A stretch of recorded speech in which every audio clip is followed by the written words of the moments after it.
Canada और भारत के रिश्तों के बीच की खटास लगातार बढ़ती जा रही है। ये खटास सियासी संबंधों के साथ साथ भक्तों के बीच में भी परेशानी का सबब बन रही है।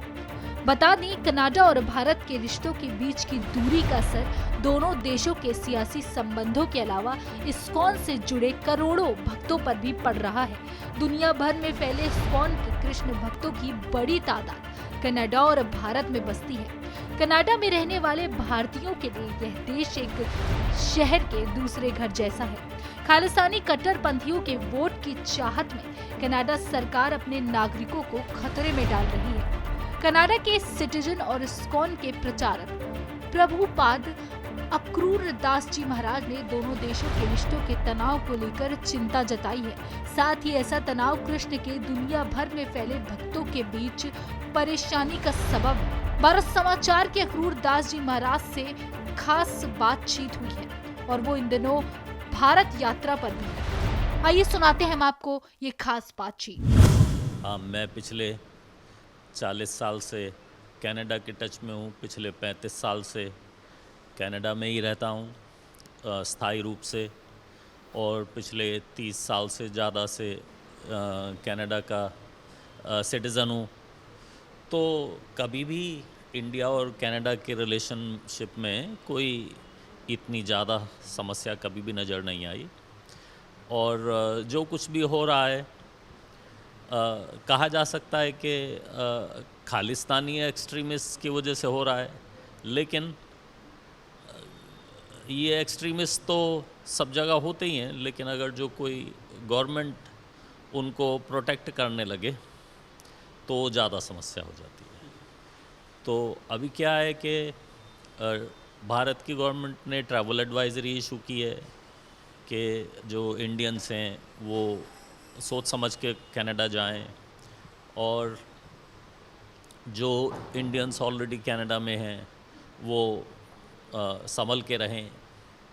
क्या है कि ये एक्सट्रीमिस्ट एलिमेंट सब जगह है, उनसे संभल के रहना बहुत कठिन कार्य है। तो ये सब चीज़ें डिसहार्टनिंग है, लेकिन हमें लगता है कि ये सब टेम्परेरी है और जल्दी से कुछ ना कुछ रेजोल्यूशन आ जाएगा। अभी उसके बाद इंडिया आने के वीज़े की जो प्रोसेसिंग होती थी वो रद्द कर दी गई है। तो डेफिनेटली उन लोगों को जो भारत आना चाह रहे हैं और जिनको भारत आने के लिए वीज़ा चाहिए, वो जो कनेडियंस जिनके पास OCI नहीं है, भारत आने के लिए वीज़ा चाहिए, उनको डेफिनेटली बहुत समस्या आएगी। किसी के बेबीज़ होते हैं, वो अपना ले लेके अपना दादी बाबाओं को दिखाने के लिए लाते हैं, और किसी के वहाँ होते हैं तो वो यहाँ से जाना चाहते हैं। तो ये सब चीज़ों पे रोक लगने से हमारी कम्युनिटी में काफ़ी इफ़ेक्ट आएगा। पर्सनली मुझे कुछ ऐसा वो नहीं है, क्योंकि मेरे पास कनेडियन सिटीज़नशिप भी है और OCI भी है।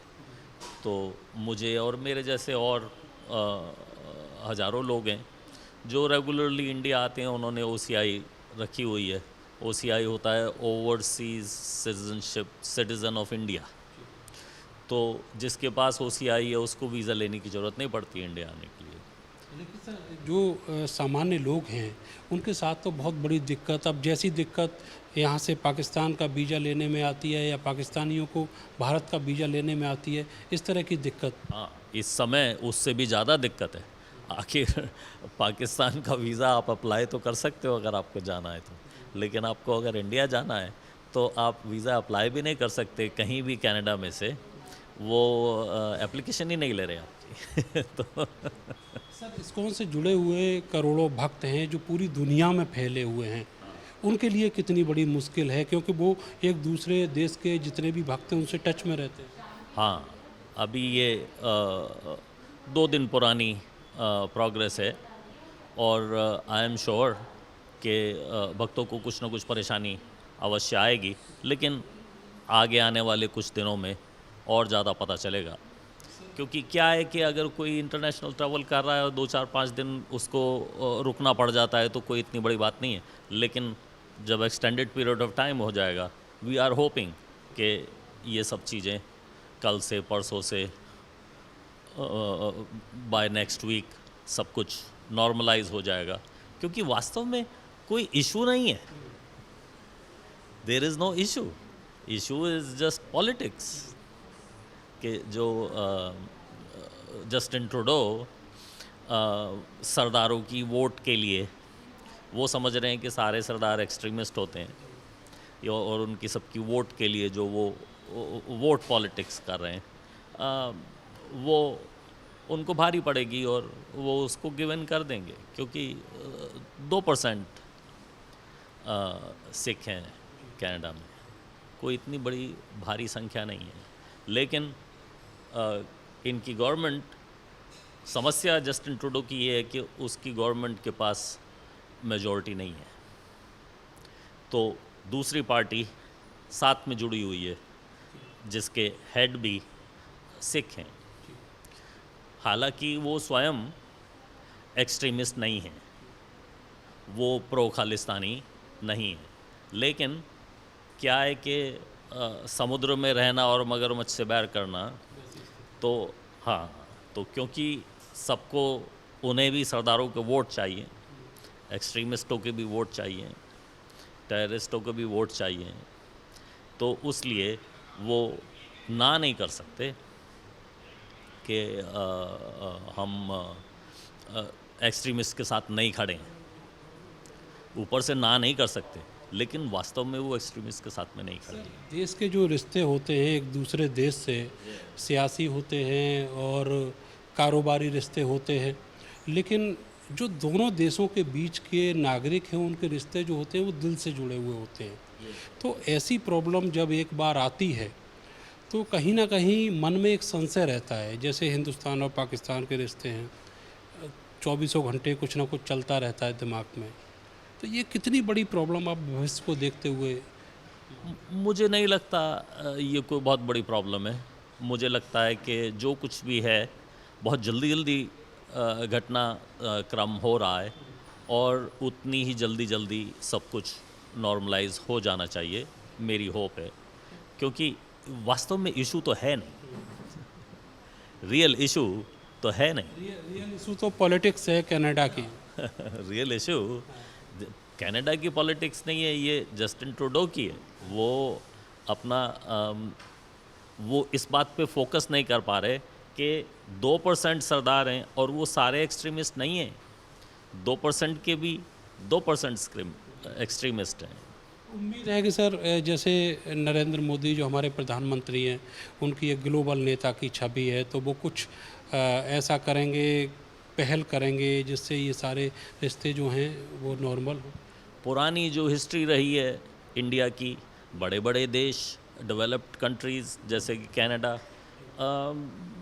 इंडिया को कुछ भी कहते थे and they used to get away with it.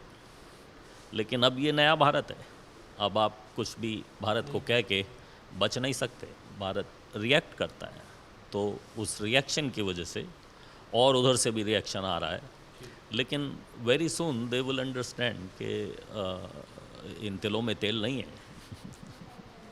जिस नेचर के लिए वो इतना कर रहे हैं, वो फेक पासपोर्ट पे यहाँ से गया हुआ था, पूरी तरह से उसकी कनाडा में भी पूरी बड़ी लंबी क्रिमिनल एक्टिविटी की लिस्ट है. तो आप ऐसे व्यक्ति को बचाने की कोशिश कर रहे हो, जब वो अपने स्टेप्स को दोबारा से देखेंगे कि किसको बचाने की कोशिश कर रहे हैं हम आखिर. सर ऐसा आरोप लगा दिया कि वहाँ पर कोई भारत का जेम्स बॉन्ड गया और उसने जाके मर्डर करा दिया. कोई भी कुछ भी आरोप लगा सकता है, लेकिन अगर जो उसको वो प्रूवन हो, तभी एक प्राइम मिनिस्टर को कहना चाहिए कि ये है. अब वो कह रहे हैं कि आरोप है. आरोप तो आरोप है. आरोप के बेसिस पे आपने टॉप डिप्लोमेट को डिसमिस कर दिया, वो तो फेयर नहीं है. आरोप तो आरोप है. आरोप कुछ भी हो सकता है, लेकिन जब तक कुछ प्रूव नहीं हुआ तब तक आप उसके ऊपर स्टेटमेंट नहीं दे सकते, आप उसके ऊपर एक्शन नहीं ले सकते. ये तो सब जगह ऐसा ही होता है. अब अगर आप उसके ऊपर एक्शन भी ले रहे हो, स्टेटमेंट भी दे रहे हो, और आरोप है, प्रूवन कुछ है नहीं, तो it's making you look small and unbelievable. बहुत बहुत शुक्रिया सर आपका, और उम्मीद करते हैं कि भारत और कनाडा के जो रिश्ते हैं वो जल्द ही नॉर्मल होंगे और दोनों देशों के बीच रहने वाले जो नागरिक हैं वो अच्छा फील करेंगे और एक दूसरे देशों में आ जा सकेंगे। कैमरा सहयोगी सानू के साथ मैं नरेंद्र, भारत समाचार, मेरठ।